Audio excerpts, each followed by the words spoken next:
নমস্কার চাষি ভাইয়েরা। ভারতের নানান রাজ্যে কিন্তু লঙ্কা চাষের একটা প্রচলন রয়েছে, তার সাথে সাথে বাংলাদেশেও কিন্তু অনেক এই লঙ্কার একটা লাগানোর প্রচলন রয়েছে। আর থাকবে নাই বা কেন, কারণ এই লঙ্কা সারা বছরই কিন্তু একটা ভালো রকম রেটে বিক্রি হয় আর সারা বছরই লঙ্কা তোলা যায়।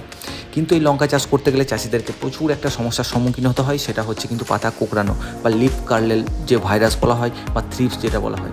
প্রথমে আপনাদেরকে দেখাবো কিভাবে আপনি রোগ শনাক্তকরণ করবেন বা কী রোগ এসছে আপনার জমিতে, আর রোগ না এলেও আপনি প্রিভেন্টিভ রূপে বা আগাম থেকে কী পরিচর্যা করলে আপনার জমিতে রোগ আসবে না, আর রোগ এসে গেলেও আপনি কী স্প্রে করবেন যেটাতে কিন্তু রোগটা আপনার দমন হবে। তো পুরো ভিডিওটি দেখতে থাকুন, তাহলেই বুঝতে পারবেন। খারাপ বিষয় কোনটা জানেন তো, ভিডিওটা যদি আমার 100 জন দেখছে তার মধ্যে কিন্তু 98 জন বিনা সাবস্ক্রাইবার, মানে কেউ সাবস্ক্রাইব না করে ভিডিওটা দেখছে। প্লিজ সাবস্ক্রাইব করুন যাতে আমরাও একটু মোটিভেট হয়, আপনাদেরকেও একটু জানাতে পারি। লঙ্কা চাষ করতে যে চাষিরা ভয় পাচ্ছেন তারা লঙ্কা চাষ 100% করুন। আর আমি যেগুলো বলছি সেগুলো যদি মেনে চলতে পারেন, আমি কথা দিচ্ছি 80 to 90% থ্রিপস কন্ট্রোল আর আপনার এই ভাইরাসকে আমি আটকিয়ে দিতে পারি। তো এই জিনিসগুলো মেনে চলতে হবে আপনাদেরকে, তবেই কিন্তু আপনারা এই ভাইরাসকে আটকাতে পারবেন। চলুন দেখে নিই কীভাবে কী করলে গাছের পাতা চকচকে সুস্থ সবল তৈরি করতে পারবো। তার আগে চ্যানেলটি সাবস্ক্রাইব না করা থাকলে সাবস্ক্রাইব করে বেল আইকনটিকে টাচ করে ভিডিওটিকে লাইক করে এবং আপনার চাষি বন্ধুকে ভিডিওটি শেয়ার করে দিন, যাতে সেও তার জমিতে এই ভাইরাসকে আটকাতে পারে। প্রথমত আমরা কী করে চিনবো যে পাতা কুকড়িয়েছে, সেটা মাকড়ের জন্য হচ্ছে না এমনি ভাইরাসের জন্য হচ্ছে? একটা সহজ উপায় বলে দিচ্ছি। সোজা নৌকার মতো যখন পাতা থাকবে, পাতাগুলো যখন নৌকার মতো সোজা থাকবে, তখন জানবেন সেটা থ্রিপসের আক্রমণ হচ্ছে। থ্রিপস কি না, চষি পোকা। এগুলো এক ধরনের রসচোষক কীট বা রসচোষক পোকা। এগুলোকে কন্ট্রোল করা খুবই একটা টাপের ব্যাপার হয়ে যায় অতিরিক্ত পরিমাণে জমিতে ছড়িয়ে পড়লে। আর এদের লাইফ সার্কেল কিন্তু খুব ফাস্ট, তাড়াতাড়ির মধ্যে এরা কিন্তু লাইফ সাইকেল গঠন করে ফেলে। এই ফটোটাতে দেখতে পাচ্ছেন এরকম কিন্তু লাইফ সাইকেল খুব তাড়াতাড়ি গঠন করে 6টা রূপের মাধ্যমে। এবং 2 নম্বর হচ্ছে মাকড়, রেড মাইটস বা লাল মাকড়, সাদা মাকড় যেগুলো হয় আর কি, সেগুলো কিন্তু জাল বেঁধে দেয় পাতার নিচে। তো সেই জন্য উল্টো নৌকার মতো হয়ে যায়, তখন সেটা জানবেন যে মাকড়ের কারণে হচ্ছে। আর 3 নম্বর কারণ হলো ভাইরাসের কারণে। এই যে ভাইরাস কারণে রোগটা হয় তার নাম হচ্ছে লিফ কার্ল ভাইরাস। গুগলে সার্চ করে দেখতে পারেন। এই ভাইরাসের কারণে পাতা কিন্তু হলুদ হয়ে যায়, এমনকি পাতার যে ভেন, যে শিরা, সেগুলো বসে যায় এবং পাতার যে বাইরের অংশটা বা পাতার মাঝখানে অংশটা ফোলা ফোলা হলুদ ভাব হয়ে যায়, যেমনটা দেখতে পাচ্ছেন ভিডিওতে এবং ফটোতেও দেখতে পাচ্ছেন। এই ভাইরাসটা নাম হলো বিগোমো ভাইরাস। এই বিগোমো ভাইরাস কারণে কিন্তু লিফ কার্ল ভাইরাস যেটা, সেটা প্রচুর ছড়ায়। আর এটা ছড়ানোর একটাই মাধ্যম হলো সাদামাছি। সবচেয়ে বেশি ছড়ানোর মাধ্যম হলো সাদামাছি। অন্যভাবেও ছড়ায়, যেমন হচ্ছে জলের মাধ্যমে, আপনি নার্সারি থেকে কোনো গাছ নিলেন তার মাধ্যমে, তাছাড়া আপনি স্প্রে করছেন, আপনার হাতে পায়ে লেগে সে ভাইরাস অন্য জমিতে গেল। এই ভাইরাসের কিন্তু কোনো রকম চিকিৎসা নেই, বা এই ভাইরাসের কোনো রকম এখনও পর্যন্ত রাসায়নিক পদ্ধতি বের হয়নি। বিগোমো ভাইরাস লেগে আছে বা লিফ কার্ল ভাইরাস লেগে আছে, এই ভাইরাসকে সে ছাড়িয়ে দেয়। এখনও পর্যন্ত কোনো ওষুধ নেই বাজারে।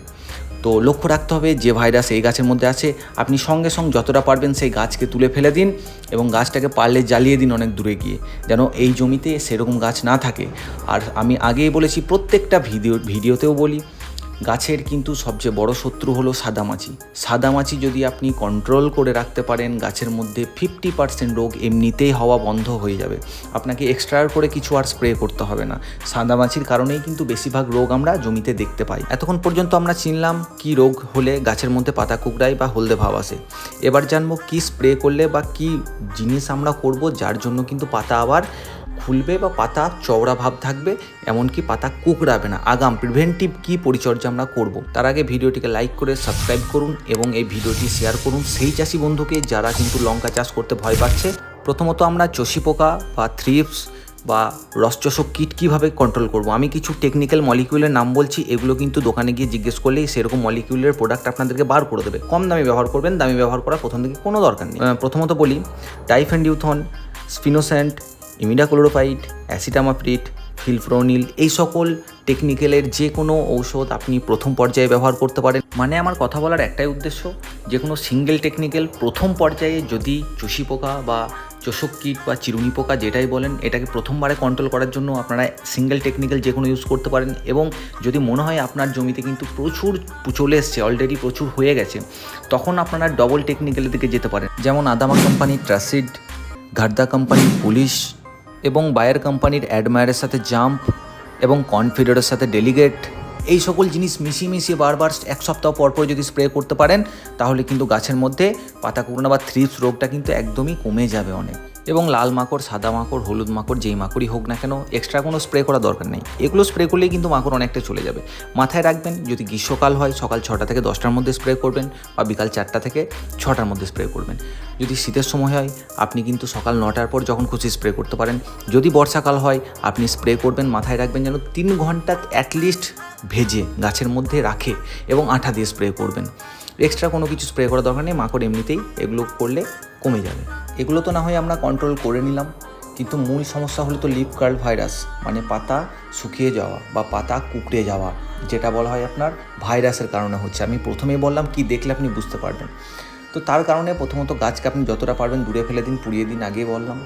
এবং এটা আটকানোর একটাই উপায়, সাদা মাছিকে কন্ট্রোল করতে হবে। সাদা মাছি যদি কন্ট্রোল করতে পারেন 50% রোগ এমনিতেই কমে যাবে, লিফ কার্ল ভাইরাস। তার জন্য কি স্প্রে করবেন, বায়ার কোম্পানির মোভেন্টো এনার্জি এবং বেস্ট অ্যাগ্রো কোম্পানির রনফিন, এগুলো স্প্রে করবেন, সাদা মাছি কমে যাবে।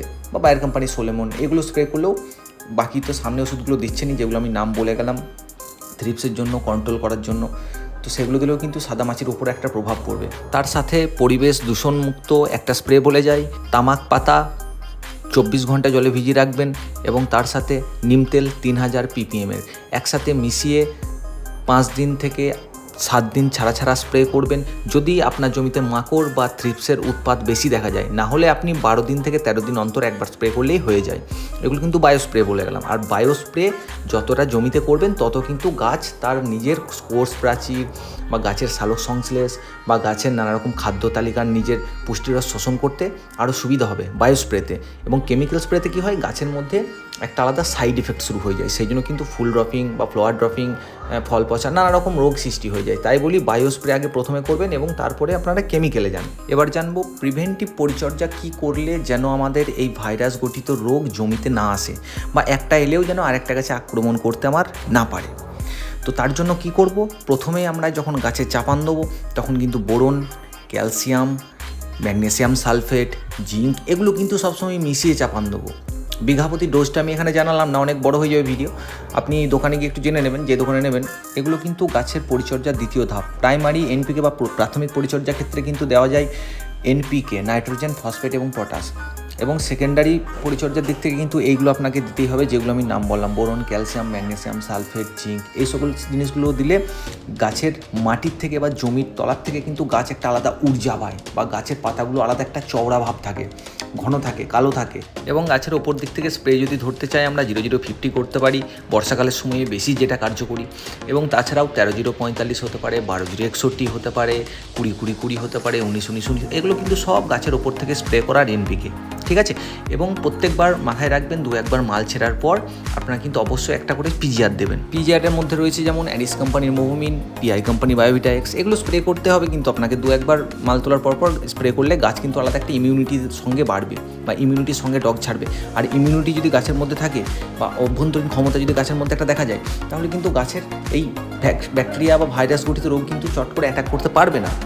আপনারা ভালো করেই জানেন, একবার যদি গাছের মধ্যে দেখা দেয় এই গাছটা কিন্তু নষ্ট, পুরোটা কিন্তু উপরে ফেলতে হবে। গাছকে যদি সতেজ রাখতে হয় গাছের মধ্যে কিন্তু 5 দিন 6 দিন অন্তর অন্তর একবার করে একটা পিজিআর, বা যদি গাছ খুবই সুস্থ থাকে আপনি 12 দিন অন্তর অন্তর একবার করে একটা পিজিআর দেবেন।